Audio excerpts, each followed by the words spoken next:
listening to a podcast from The Word. Stay ready again, Mark. Here we go. Far away. Here's your challenge. Are the following the real names of hip-hop stars, or are they characters from the plays of Oscar Wilde? Are you ready? Okay. First one, Sir Robert Bryson Hall II. Hip-hop star? Oscar Wilde. Or character from the plays of Oscar Wilde? Oscar Wilde, I'm confident. You're wrong. Hip-hop star called Logic, who released his debut mixtape, Psychological, the mixtape in December 2009, under the name Psychologically. No, I thought he thereafter would be shortening his name to Logic. Okay, the second one. Is this the real name of a hip-hop star or a character from the plays of Oscar Wilde? Aubrey Graham. Aubrey Graham. Again, surely a bit part in Lady Windermere's fan. You'd be wrong. It's the real name Drake. No. Okay, the next one. Algernon Moncrief. Algernon Moncrief. But real name hip-hop star or a character in the plays of Oscar I'm so Wilde? fished into this, I just assume now that they're all hip-hop stars. But, I'm going to have to just guess is it not Oscar Wilde? It is. It's leading male character in the Importance of Being Earnest. Sidney Royal Selby III. Sidney Royal Selby III. Hip-hop star? Hip-hop star. It is. Designer, best known for his 2015 hit Panda, which went to #1 in the US. Real name, Sidney Royal Selby. That's his real name? That's his real name, as given by his parents. Okay, Letitia Prism. Letitia Prism. A prism is such an Oscar Wilde thing. It is. It's Cecily's governess the Importance of Being Earnest. Yeah. And finally, Barrington Devaughn Hendricks. Barrington Devaughn Hendricks, hip-hop star or a character in the plays of Oscar Wilde? I suppose the word Hendricks leads me to suspect that it's not an Oscar Wilde character and it's a hip-hop star, but I may be, as I have been almost entirely throughout this, I may be completely wrong. Hip-hop star called JPEG Mafia, but really, as his parents know him, Barrington Devaughn Hendricks. Superb! I don't know what the moral behind that is. Absolutely brilliant. It's very strong. It's good stuff. Yeah. So, this week, we were invited to see the second premiere of the Beatles' Let It Be, which it's now with you, isn't it, on Disney Plus? I think it's on Disney Plus. It came out on Tuesday. It came out on Tuesday. Yeah. And I kind of remember this. Well, I do remember this coming out in 1970. Came out in May 1970 at the cinema. And I went into the West End to see it, I think on a Sunday afternoon. And it was a kind of slightly odd experience, really. And I went away from it feeling just rather puzzled by the whole thing. And but then it seemed to disappear, although the tenor of this thing that we went to the other day, because there was a press conference afterwards, wasn't there, was that this thing has been impossible to see for however many years. Well, that's what I thought, because I didn't see it at the time. I was 16 when it came out. For some reason, I didn't get to see it. And partly because if you didn't get in there to the cinema that week or next week or whatever, it was gone. It was then re-released, wasn't it, on VHS, and I think fairly soon after withdrawn. Although we've just subsequently discovered it was on the TV a few times. But the weird thing is, I think either I just lost any curiosity about it, because the general impression you got was it was meant to be so bad, which we will come to, because that's not true. But it was very odd, because the tenor of the presentation was that this thing has been impossible to see for years, and the only way you could catch up with it was by rendezvousing with some dodgy bloke at Camden Market who'd sell you a kind of dark VHS or whatever. And I thought to myself, well, I remember seeing it in the West End, and I think it's surely been on the telly. And so I went to the authority, which is, of course, the great Mark Lewison. I said, Mark, am I wrong in believing that it was on the telly? And he said, no, it's been on telly. It's been on the BBC at least 7 times. Amazing, isn't it? It was on in 75, 76, 79, 82, 2002, 2003 and 2005. On the Okay, BBC. but then again, not in the last 20 years. So that's interesting. Maybe. So it's been kind of out of the frame. Hasn't it? Yeah. And then obviously it was additionally complicated by the fact that the sound tapes upon which it was based were pinched, weren't they? They were nicked, and they were eventually located in a warehouse, I think in Amsterdam, was it, somewhere in Holland? And of course I feel a bit guilty about that, because of course I've got nearly all of the bootlegs that were made over the years from that, them playing Shake, Rattle and Roll, Susie Parker and all that kind of stuff. So I bought that. I put money in their pocket. Yeah. But it's kind of odd, because again, I keep referring to that event the other day, because everything about the Beatles nowadays comes trailing such clouds of glory, that people have difficulty relating in any way to how it was received at the time, you know what I mean? And because Let It Be as a film didn't go down into history as being one of the Beatles' higher points, people nowadays go, well, surely you're appallingly insensitive if people, didn't think it was brilliant or whatever. And I think that's rather forgetting the context. They weren't expected to know the context. I mean, the 16-year-old me, this is going to sound idiotic, I know, but when it came out, I didn't read. I don't think I was reading that much music press. No. I didn't know anything about it. We've subsequently read the Melody Makers review by Richard Williams that came out that week, which explains the chronology of the whole thing. But when it came out, I honestly thought, Dave, that it was recorded after Abbey Road. Yeah. I thought it was their new record. I thought the haircuts were a bit odd. I thought there was something lacking in terms of the presentation. It just all seemed a bit lacklustre and a bit knocked together, and I didn't like some of the songs. I didn't like Dig a Pony, I didn't like Dig It, I didn't think they were any good really, but I genuinely had no idea that this was a recording that was whatever it would have been, 16 months old, and had been shelved for a while. I didn't know that. And was probably shelved with no thought that it was ever going to see the light of day. Yeah. Because let's just go back over the chronology here. So, the Beatles make Sgt. Pepper comes out, Brian Epstein dies, they make Magical Mystery Tour, they find the Maharishi, they go to Rishikesh, they write a lot of songs, they come back, they record those songs pretty much individually, it doesn't feel like a group record, and that's the White Album. Yeah. But it comes out and it's a big success. There's all sorts of things going on in their personal lives at the same time. But then the next project... And there's a certain amount of friction. I mean, there is, the Ringo leaves the band at one point, etc., etc. But the other amazing thing is that record came out in, end of October in 1968? 2 months later? 2 months later, George Harrison, I think, had gone off to America and, met up with Bob Dylan and recorded. The Woodstock, yeah. Yeah, and I think... exactly, and I think Ringo Starr was trying to get into the movie stuff. They all had their little projects, but whatever, 2 months later they met up again after all that, still working to do this project. And it was Paul's idea, which was, okay, we've done Abbey Road, we've done whatever we've done, Sgt. Pepper, which is the kind of acme of a studio recording. We've done the White Album, which is us all following our own personal interest. Now we pull back together, we make an album in the old way. Yeah. Four blokes in a room, load of amps. Yeah, and what we'll do to make it more exciting is we'll undertake the very high wire kind of project of saying, okay, we're going to go in there with nothing. We're going to write a load of songs, we're going to rehearse them. We're going to have a concert at the end of it. Which is not explained, of course, in Let It Be. Well, we'll come to that in a second, because you've got to go back over the chronology before you can understand what you're told and what you're not told. So they start doing this. They start at Twick, and that's all doesn't go very well. George leaves.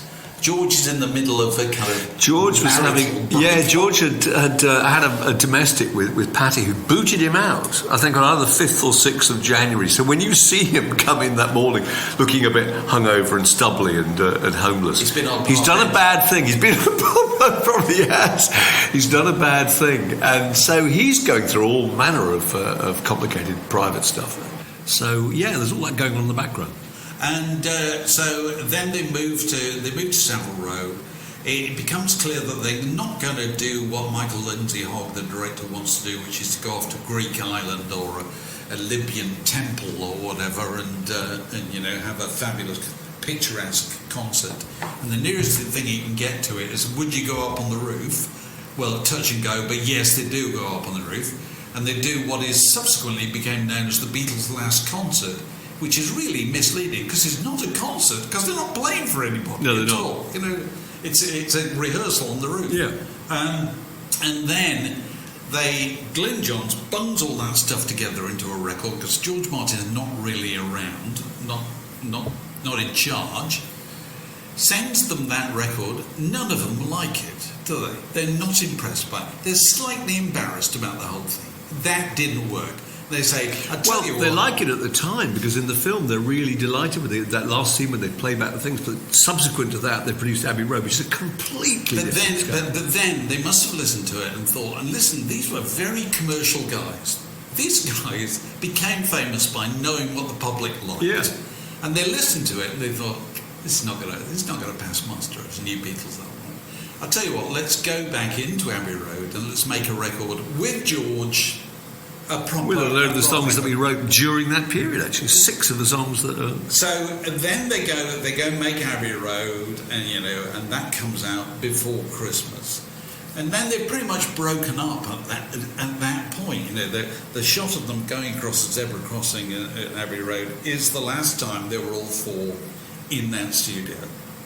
And they're leaving work, for the last time, and so. By then, Alan Klein is on the scene and so forth, and he's trying to work out, what to do about the Beatles. Well, it's pretty clear. Well, it's not clear, but you certainly could believe that they weren't going to carry on.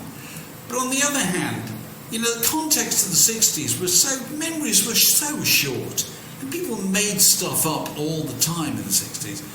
You didn't know that for definite, did you? There was no announcement really properly that was it. And so Alan Klein, trying to make the most he can of the Beatles' finances, goes and does a new deal for 10 years with the record companies. But when was that then? That was in... He's doing that in 1970. Right, which of course has impact on the film, because the film, I think that's so interesting. It's so complicated, isn't it? It's so complicated. Lindsay-Hogg, when he was originally given the commission, the job is to produce a record that is leading up to a film and a performance. Yeah.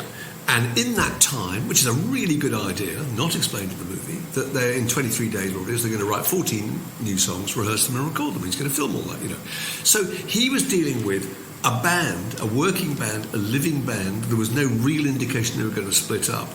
Within months, they produced another record, which is outdated what they'd just done. Yeah. Then that record is passed on to Phil Spector, so therefore it's going to come out sounding pretty much nothing like in some stages what he recorded. And thirdly, at that time, they must have been leaning on him to say, don't include any indications in Let It Be. That the band, there might be some friction, but no indication that the band were likely to split up, because then Klein's negotiation... It's scuppered. It's scuppered because they would have known that he was trying to get a 10-year deal on a group who'd already decided they wouldn't exist. Absolutely. So legally, it would have been a complete catastrophe. Yeah. So, one of the questions asked after the film was showed the other day, during the filming of that, there's George leaves. Well, there's no indication of that in the film. No, there's the argument. Obviously, there couldn't be an indication of that, because Michael Lindsay-Hogg's paymaster was Alan Klein. Yeah. It was an Apple film, yeah. whatever. And he was the person going to decide, what kind of shape it was going to be in. Yeah. And so I didn't, unlike you, at the time, I probably didn't closely read the music press. I was away at college and having far too much fun. And I probably wouldn't have utterly realised that those performances predated Abbey Road. And also the other interesting thing, some people still nowadays, it's extraordinary how the kind of, attitude to Let It Be has massively changed in the years since. Some people, I posted something about it the other day, and some people say, it's my favourite Beatles album. I think, oh, Can't be. Can't be. It's got Dig a Pony on it. It's got Dig It. Also, I'll tell you what, it's also interesting. So they did that in January '69, and then later in the year they're going in Abbey Road. The only song, am I right in saying this, the only song that they perform in Let It Be that is on Abbey Road is Maxwell's Silver Hammer. Is that right? Yeah, I think so. They don't do I Got a Feeling or anything like that, do they? And you would have thought if they... No, they don't do Something, that's true. They don't, which they did a bit of. They don't do Oh Darling.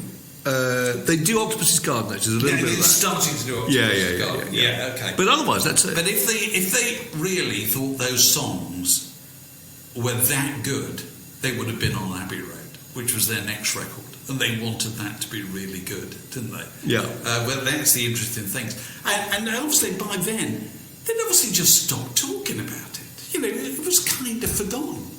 It just became a negotiating thing for Alan Klein. Because also, Klein had come in there, and they still owed United Artists a third film.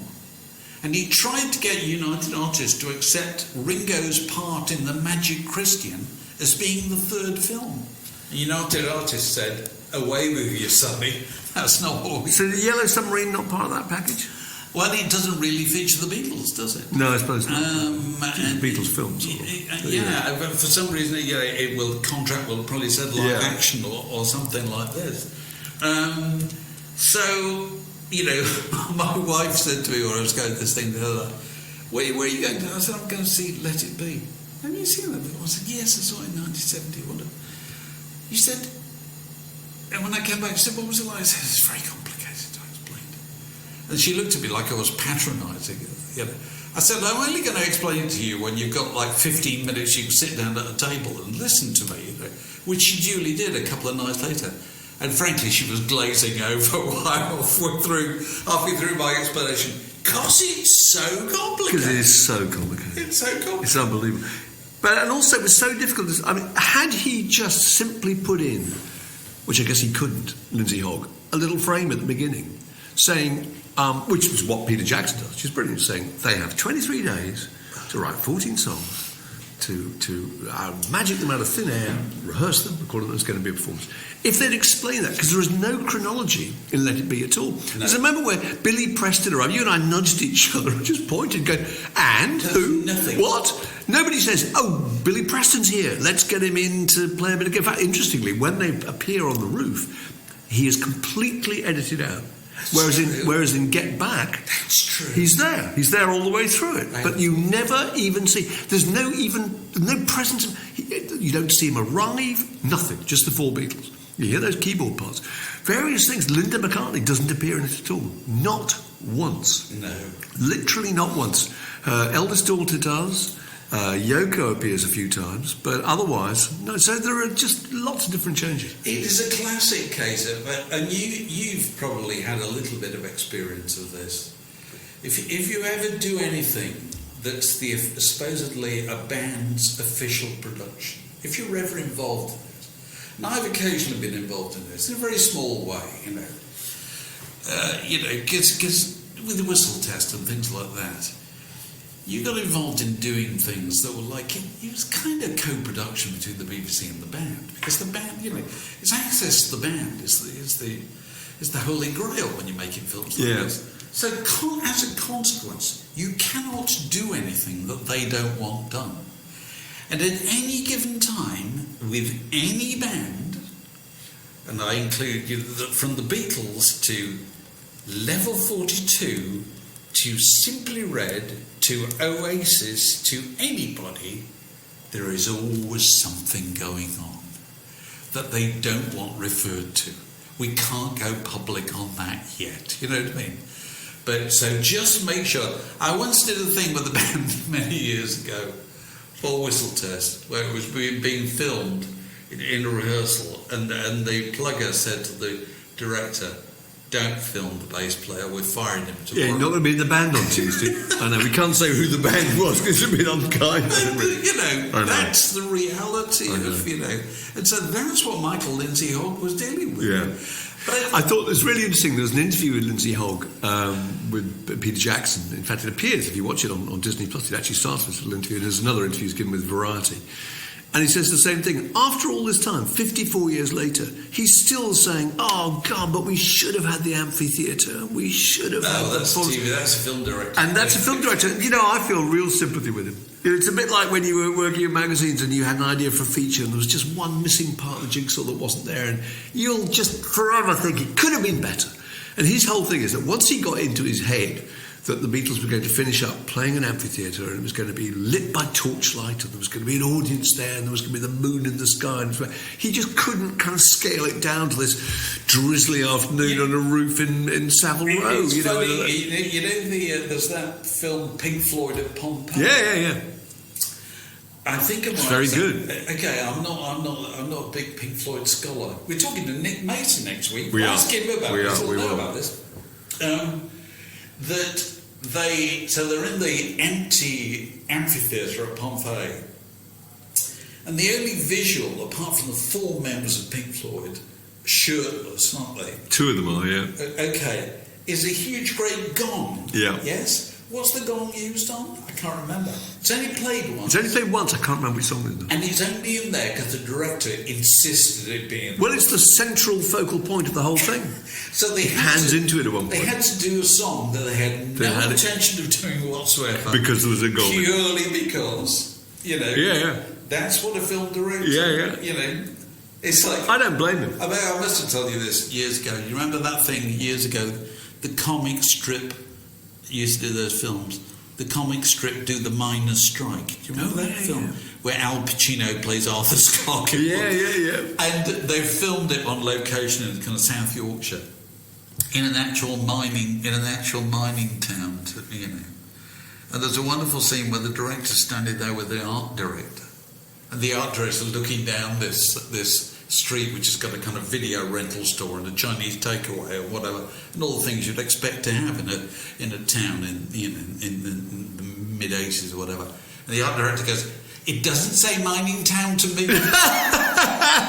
And that's all you ever need to know about television. They want something they want something that looks like a cliched idea. Brown bread. And so, a temple featuring the Beatles is perfect. But actually, it would have been disastrous in all kinds of ways.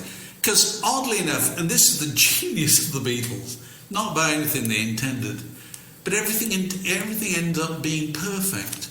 Because I know it wasn't a concert, I know they were on the roof, I know nobody knew where the noise was, nobody was enjoying it or anything like that. But the idea of the Beatles up there, and then these people with flat caps down the street and bowler hats and office workers, is sort of perfect, isn't it? I thought it was, weirdly, I thought it was better actually in Let It Be than it was in Get Back. In Get Back, there's a lot of it, all those little vox pops of the people on the street. But in Let It Be, it only lasts about maybe a minute and a half or 2 minutes, and it's the bridge section of Don't Let Me Down. And the camera, and you could hear it excitingly coming from the roof above, really, really loud. And the camera pans around, and there are endless encounters with men smoking pipes who all look like Harold Wilson. Girls, very, very posh girls in miniskirts. Pretty much everybody is white. Everybody's white. When there's one black face. Yeah. No, two. But it really strikes you. You think, my God, yes, that was London. But it's weird because also it really brought it home to me that when you see the Beatles, they look contemporary. There they are with their long hair and their fabulous clothes. And if you saw them walking down Regent Street this afternoon, you'd think, fine, And then the camera pans down and you're reminded, this is 1969. Absolutely. They look nothing like anybody. They're like aliens. If they'd been in a kind of Pink Floyd amphitheatre and somewhere in the Middle East, it wouldn't have worked. No, it wouldn't have worked. The Beatles, not remotely. The Beatles didn't belong anywhere like that. No, and another thing that Let It Be plays up more than Get Back, actually, is the collision between the police and the Beatles. Yeah. He brilliantly engineers this idea that the Beatles are emblematic of the Freedom. revolutionary Yeah. counterculture and freedom and self-expression and just doing what you want to do and just plugging in and playing in the middle of the day in Savile Row. And there's the man coming in and closing it all down. And it's just fantastic. You keep getting these shots of the police looking there with their chin-strapped hats on, looking at the Beatles playing. And I think it's absolutely wonderful. And on the clothing front, a mate of mine had a brilliant idea, I think, which was that somebody ought to open a shop or just an online thing where they market the clothes that the Beatles wear in Get Back. That's true. That's a really good idea.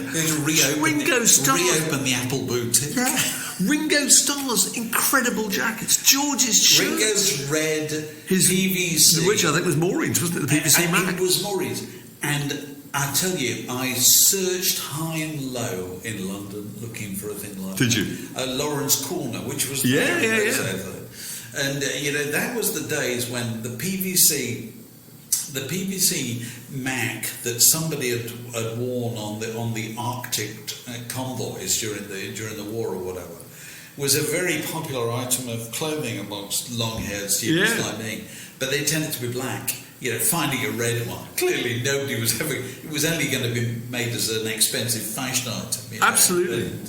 But all that, McCartney, the thing on the Curzon on Tuesday night, John Harris was interviewed. John Harris put that Paul McCartney looked like a member of the band. Yeah. He actually looked like, kind of Lee Von Hemel, Rick Danko. Those incredible herringbone coats and his beard and his wonderful shoes with the buckles. But I think you could extend that. There's a wonderful clip of the Beatles in early 1968 playing Oak Bulldog, I think it is, and it pans down and George is wearing green corduroy shoes. Yes. And you just think any of that could be marketed. Those incredible shirts, John Lennon's probably not the fur coats, but the kind of plimsolls, the gym shoes, all of that.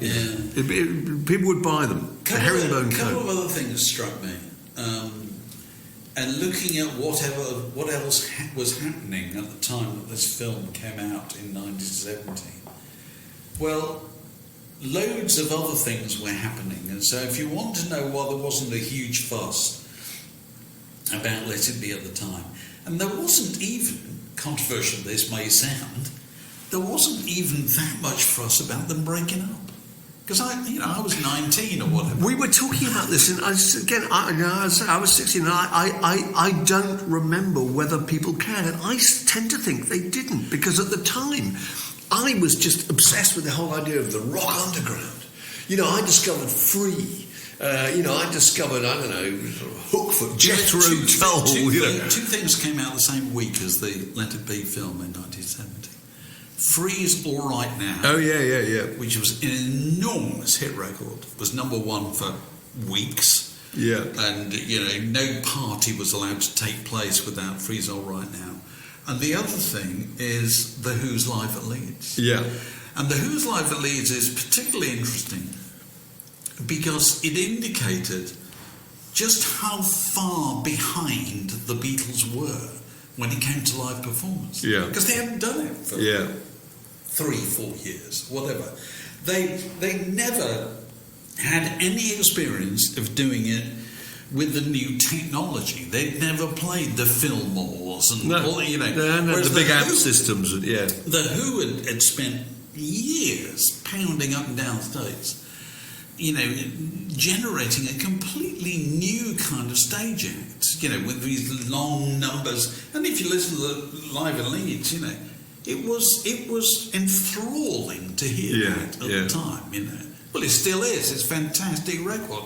But it was a completely different way, different approach to... That's so true, because Let It Be is kind of like they could be playing in a pub or something, couldn't they, really? Just fall back. Whereas Live at Leeds is sensory... It's about projection. It's sensory bombardment. It is, yeah. It is. It's block out absolutely everything else. Yeah. The Beatles were never about that. They were, their whole way of performing was, what's the last thing John says? Thank you, and I hope we pass the audition. Because that's what they still were. Yeah. That kind of group. They had never gone on stage saying, we're the Beatles and we play for the next 2 hours. They had no experience of One of the things that somebody made a comment about on Tuesday night, I think, on the stage, was that it was so thrilling to be able to actually hear them play live, because, you know, up till then, whenever they played, the screams were so immense that you couldn't even hear them. But to actually hear the Beatles play was extraordinary. No, it's true. It's true. I tell you, and another thing that struck me, thinking about, you know, the Get Back, the Peter Jackson 3-part thing, which was obviously based on all the footage that Michael Lindsay-Hogg shot. You know, and it came out whenever it came out 2 years ago.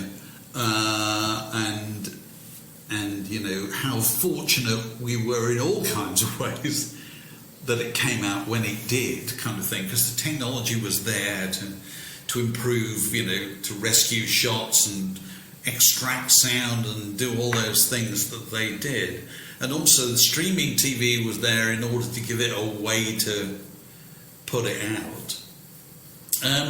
But the other thing that struck me, that was probably incredibly fortunate in it coming out the way it did, and this sounds terrible, was that George and John were dead.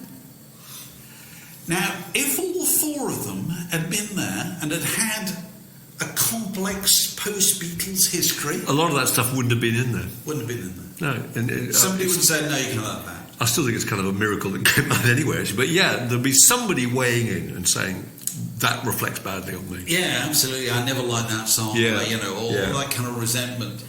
And, you know, one of the things that struck me, again, watching Let It Be again the other night, was I felt that the animosity most likely to break out within the Beatles was not between John and Paul, it was between George and Paul.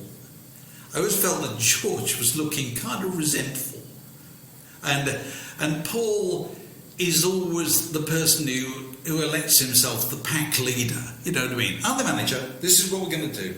Because somebody has to. Well, and George is the first one to bridle at that. Yeah, he is. John looks as if he's reconciled to it. Yeah. John looks as if, fine, you do that, I don't have to worry about it. Yeah, and also I think he's thinking, I'm used to this, and we know that actually it sort of works in the end. Yeah, Whereas yeah. George is still complaining. It's really interesting that. I mean, I looking at it, as I say, it was the first time I'd ever seen it, and there are only two real sections of kind of speech. The rest of it's entirely a live performance film, isn't it? Yeah. It's just, obviously, they wanted to see as much footage as possible of the Beatles playing the songs you liked, because people hadn't seen them play for 4 years or whatever. But the two sections that they include are famously the one where Paul says, you know, I want you to play this, and George goes, well, I'll play if you want me to, or I won't play, or I'll play whatever pleases you, and you don't annoy me anymore, all that. And the other section is the bit where Paul is sort of lecturing John, who looks a bit smacked out, actually, to be honest. And he's lecturing John. You can see Eddie from the back of his head, and there's John looking at the camera, smoking, about why they should be doing a film. And you just think, oh my God, it would wear you down. If that was the impression you got. And obviously, in Get Back, there's lots more of that, of McCartney kind of being in charge. But you also get it kind of balanced by all the humour and the others are in it. I mean, in Let It Be, Ringo virtually says nothing at all. George says virtually nothing at all. And John just looks subservient, doesn't he? He looks kind of, he looks like he's out in the wings, you know. But another thing that struck me was that, you know, again, if you were to have 90 hours of superbly recorded film and sound of one group at one time, It's them. it's not only is it them, I think it's actually that moment, because, you know, it really struck me on Tuesday night that this was meant to be a disastrous time for this group. This is the group who'd been through Revolver and Sgt. Pepper and, you know, the early Beatlemania, and everything had been on this massive high, and they were meant to have been disintegrating and at each other's throats, you know. I couldn't believe the pace at which they worked. In that film, in those 23 days, and that's all it is because they take 6 days off after George leaves, in that film, they write and record 10 songs for Let It Be. 2 of the songs were ones they'd written before, which they resurrected. They write 6 songs for On Abbey Road, and they write, Paul, George and John, 3 each that appear on their subsequent albums. You know, Jealous Guy, Give Me Some Truth, and Teddy Boy, and Every Night, and All Things Was Possible, etc. So I make that 23 tracks, written and arranged and basically recorded in 23 days. That is phenomenal. Yes. As John Harris was saying the other night, a band now, the general consensus is they make a record, they go and sit on a sun lounger in Bermuda for I'm not sure that's not quite true, but there's still the idea that you take some time off to regenerate. The thing what's the thing that bands spend most of their time doing nowadays? It's not even recording. They spend most of the time touring. They play. Yeah. They play everywhere they can. Yeah, if you're not hearing from a band, it means that they're in some part of the world that's just so remote. They're making a lot of money. Yeah. And you look at the scale of Taylor Swift's tour at the moment. Yeah. Bruce Springsteen's back on tour. The Rolling Stones are back on tour. Yeah. It's a different way of life. Yeah. It's a completely different way of life. And the Beatles had no experience whatsoever. Yeah. They had Hamburg, they had Beatlemania, and then they knew nothing really. And in those years, those 2-3 years after they stopped touring fundamentally changed. Yeah. And you can, it's like John Harris again was saying this the other night. He mentioned the Stones. That was the year that the Stones were doing their big comeback tour in the United States. And that I think at that stage, I don't think they toured for 2 years. I think the Rolling Stones had stopped touring 67 and then went back to it 2 years later. And it was a completely different world. So it's very odd. If I had a choice between, if I just had to hang on to one, Get Back or Let It Be, it's going to be Get Back for me, because you see inside a band, and I think it is the single greatest rock and roll documentary ever made. Oh, by a country mile. But then again, it's 8.5 to 9 hours. No, but it is the best one ever made for this reason. That what you want to see in a rockumentary is not bands playing, it's bands behaving. Yeah, it's bands being with each other. Being with each other. Yeah. And you see that in more detail than would ever have happened. And the maturity, again, is the point I think John Harris made, that he listened to all the audios and he said he couldn't believe how emotionally mature they were. I thought it was a really interesting point. Yeah. You got to remember, they're only 23, 24 years old. They're a bit older than that, aren't they? Well, probably a tiny bit older, 26 or whatever, Yeah. But they're dealing with things like George leaving and Yoko being there. And he said on the audio, somebody says something about Yoko sitting on the amps, and Paul says, well, look, they're just two people who are in love and they need to be together. People, they're so understanding and so kind of mature and grown up. For a rock band, too, It's astonishing. Yeah. I'm still obsessed by the fact that they're kind of like you and me, in that they're very different from most people nowadays. I know you and I are old kids, but there's hardly anything physical about them at all. They don't cuddle each other or anything like that. There's nothing like that. No. There's no me old mate or anything. No. It's quite, morning, Paul. Yeah, morning, Paul. Did you watch BBC Two last night? You see what's in the Evening Standard? A little story about so-and-so. It's workmates meeting, I know. isn't it? But that's the best thing about the film, I agree with you, it's just the way they talk to each other, the way they negotiate, the way they arrange, the way they... Also, musically just take a basic idea and transform it. Each of them realise that without the others, the song would never be quite as good. Absolutely. It's fantastic. Absolutely. And also, it's a reminder to me, contrasting, the Let It Be that they listened to, the record that Glyn Johns gave them, which is kind of great in loads of ways, because it's a document. But it was compared to the records that George Martin oversaw, a kind of poor thing. Oh, yeah, it was. It's a kind of... Was it that Shakespeare line, a bare-forked creature? Yeah. It's kind of, can it stand on its own? And you realise, if you didn't realise before, that the genius of George Martin in that circumstance, from I Want to Hold Your Hand, She Loves You, Twist and Shout, right through to the last bit of Abbey Road, is being able to just give things that finesse. Yeah. this sounds like a finished record. Yeah. You couldn't do this any better. Let It Be doesn't have any of that real crackle. It doesn't resound. No, it doesn't. The nearest thing to it is Get Back. Yeah. Because Get Back they've not really done anything like Get Back. No. Get Back is also a rare Beatles dance record. People used to dance to it. They did. And there aren't many Beatles records you can dance to. Yeah. What are the Beatles records you dance to? People used to dance to Twist and Shout. All My Loving, possibly. Possibly. No, but they're not a dance band, the Beatles. There's no question about that. No. And hats off to George Martin once again. But so it's there on Disney+. I went and rewatched a little bit the other day, the morning after we got back, actually, and it's so worth watching. It's fantastic. Another brilliant thing about it is there's lots of footage in Let It Be which doesn't appear in Get Back. So you are getting additional footage. But whether or not we'll see any more of it, I don't know. Quite likely, actually. The Word Podcast. Prime cuts of popular culture served fresh each week. In other news this week, sad to note the passing of producer Steve Albini at the age of 62? Yeah, 62, incredibly young, died of a heart attack. Best known for what? He produced Nirvana, and he produced the Pixies and PJ Harvey and Jesus Lizard, Stooges, The Fall, all those big personality groups which we'll talk about later, actually.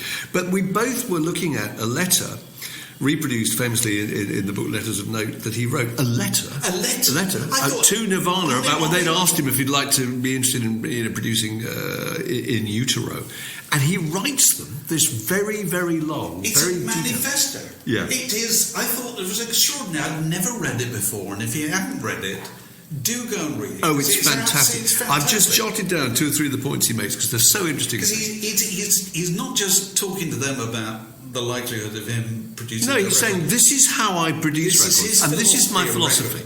This is what I believe records should be like. And if you don't agree with me, that's fine. Don't worry, I won't come and work with you. And one of the points he makes is 99% of the sound of a record should be established while the basic track is recorded. Yeah. That's really interesting. He says, a record is not a project with the band being one element of that project. It is not a controlled layering of specific sounds. He says, if you find yourselves being temporarily indulged by a record company, only to have them yank the chain and make you rework the songs, sequences and production, calling in hired guns to sweeten your record, I want no part of it. It's such an indication, isn't it? It's such an insight to what the world's normally like. That is I thought it was really well put. Yeah. And it's quite interesting. It related to something I'd read not long ago that Brian Eno said.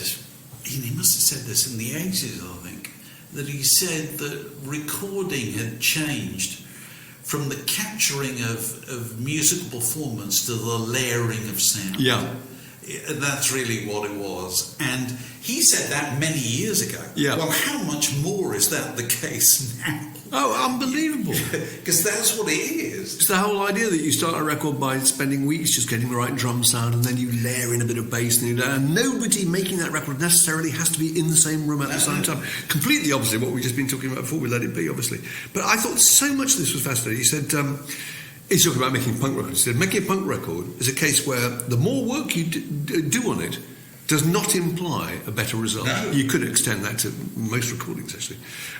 He says, a band is the most important thing. The creative entity that spawned the personality and the style and as a social entity, which I thought was really interesting because if you look at all the people he works with, they tend to be groups who represent something. They are Nirvana, who are about something. They stand for something. You know, they're not individuals trying to make a record. They're about a whole concept, aren't they? You know, they're about the Stooges, about the Fall. You know, he said, I leave room in my recording for accidents and chaos.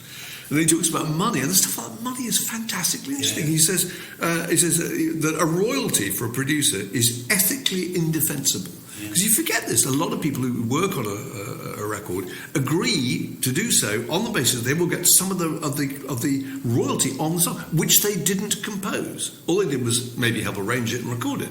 He says that is ethically indefensible. The songs belong to the band. And he said at last, he's talking about money, he said, I would like to be paid as a plumber. I do a job and you pay me what it's worth. And he says that often you're offered points. He said 1.5 points on what he would be working on, and did go on to work on actually in utero, would be a point and a half on 3 million sales, which would be $400,000. He said, I couldn't sleep if I got that amount of money. I don't want it. And he talks about just not. Well, he said, I only want you to pay me what I'm comfortable with and what you're comfortable with. You know, and I thought that was really, really interesting. And it was so. It's about one thing and one thing only, really, which is principle, isn't it? He stands for a certain principle. Well, except also, listen, I thought it was entirely laudable Yeah. that he had his point of view, and I was so glad that he laid it out in that letter. And I'm so glad that Letters of Note had it to be able to read it. Because I thought it was a really interesting contribution to the debate about what recorded music is or is not, and what a producer is or is not. But I suppose the only but I had, and I thought it was entirely laudable and right, is there is only one unarguable principle about record production, and it's this. There's hundreds of ways to do it. They're all different. What George Martin did is different from what Glyn Johns did, is different from what Trevor Horn did, is different from what anybody. They all work in fundamentally. Of course, but that's just the way that he believes is right. That's the only way he wants to do it. He wanted to do it. That was Steve Albini's way. That's the kind of guy I am. If you don't want to work with him, that's the kind of record I want to make. If you don't want to do it, that's fine. Go off and find somebody who will. There are plenty of them. Absolutely. But, you know, okay, but it would be misleading to say he had the one true way. No, not remotely. Okay. No, there are millions of records. You know, did Steely Dan make records like that? Of course they didn't. No. They made records that took months, and immense complexity and overdubbing and retakes, and, you know, that's all layers as well. All that doesn't make your enjoyment of it any less. No, I just thought he stood for something. And I wondered actually if he'd written it, if he'd thought that would ever get out and become like a kind of boilerplate for what he represented. I don't know, because that's a lot of. Oh God, his writing is so brilliant. Somebody posted something the other day about him, a letter he'd written to a Chicago rock magazine. I can't remember which one it was now, and it just says, "Look, you're rock critic." These are he does his list at the end of every year, so the 10 best acts, the 10 best albums. They're always the big commercial acts. You know, why doesn't he go out and look? He said, I can name you 10 acts in Chicago right now who are doing something more experimental and more adventurous and more different than that. And he had such strong principles, and he just wrote to people and said, I don't agree with what you're doing, which made him really, really attractive, I think, for people like Nirvana particularly. Yeah. Did he ever write a book? I don't think he did. My God, what a shame if he didn't, because he's such a good writer. Absolutely. This letter, if anyone listening hasn't read it, go and look for it. Just put in Letters of Note and Steve Albini, Nirvana, in utero, whatever, and you'll find it. It's really, really interesting. Yeah. So anyway, Steve Albini, rest in peace. This is a junction in the word podcast. It separates that bit from this next bit. We've talked a lot recently about AI, and it's just a really good story that's bubbled to the surface about Steve Marriott. Steve Marriott's third wife, a woman he married only, I think, 2 years before he died, actually, called Tony Marriott, because of the lack of will. It's an interesting story. He didn't leave a will. Intestate as well. Intestate. So she is the kind of the sole person in charge of his estate, and none of his children, none of his daughters are involved and have any say in what goes on. She is sanctioning what is effectively the reworking of a load of demos that he did that have been finished by AI. And there's a record company called, I think, Cleopatra, run by a guy called Chris France. That's right, the MD, who, to be fair, as Jerry Shirley has pointed out, has made a lot of money out of these, of reissuing a lot of Steve Marriott stuff.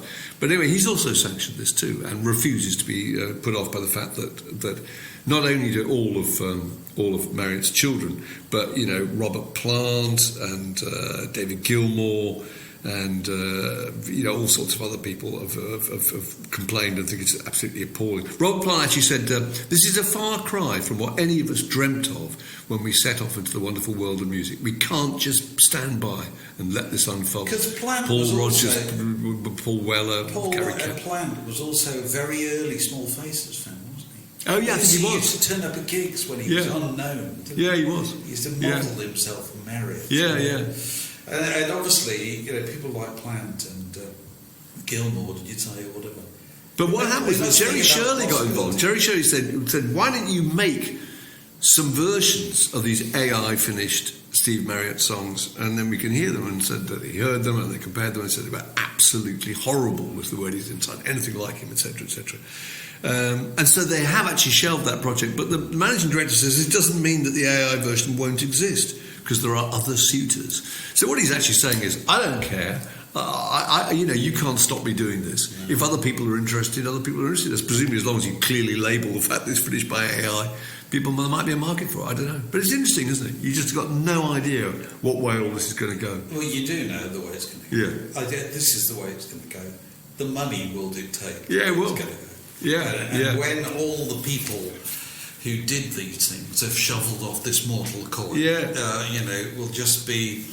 It will be in the great, vault of material that somebody has ownership of, that they find some new way of monetizing it.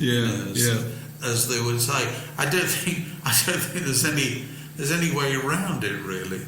I don't necessarily approve of it at all, but that's just the way it's going to work, and it will be a question of lawyers. Rather than daughters of rock stars whose in many cases whose personal lives were somewhat chaotic. But it's just the next edition of the moral issue, isn't it? There was a moral issue once about the idea of bootlegs. Should you be putting out things that, whether or not you own them is not the question. Things that were not finished. That were not intended to be heard by the general public. Should you actually put them out? It's like artists saying, "I don't want my sketches put out because they weren't the finished thing." So it's just an evolution of that argument, I think. Here's a funny thing. Talking of musicians who died without leaving a will, the one musician who's probably best known in his lifetime for making a fetish about how you had to maintain control everywhere you possibly could. Prince died without leaving a will. Really? Yes. Can you imagine this? Wow. Imagine the chaos that ensues there. Oh my God, that's extraordinary. The amount that he produced. And the number of people who were involved in it. I wonder if that's an indication of, he died quite young, and also the fact that there was no suggestion that he might be in any way, his life was in any way in peril. But he had all sorts of addiction problems, didn't he, to prescription drugs or whatever. I thought the idea that he hadn't done a will was pretty... Yeah. You would have thought there would have been a manager at some point who would say, "Can I just have a quiet word?" You've got to do this. Absolutely. People have got lawyers, they've got accountants, who are always, in a hurry for you to do this. But no, he didn't do it. And of course, Aretha Franklin made more than one will, didn't she? And they were relatives of hers were finding them down the back of sofas months after she died. Saying this is the most recent one. So. If you want to know more about music wills, do read our mate Eamon Ford's it's fantastic. massive great tome, Leaving the Building, which is the full story of rock estate, which is, if you haven't got abreast of that already, do it as soon as possible, because that one's going to run and run, the whole business, they're going to be arguing about the mortal remains of all these people for the next 50 years. This podcast was brought to you by The Word.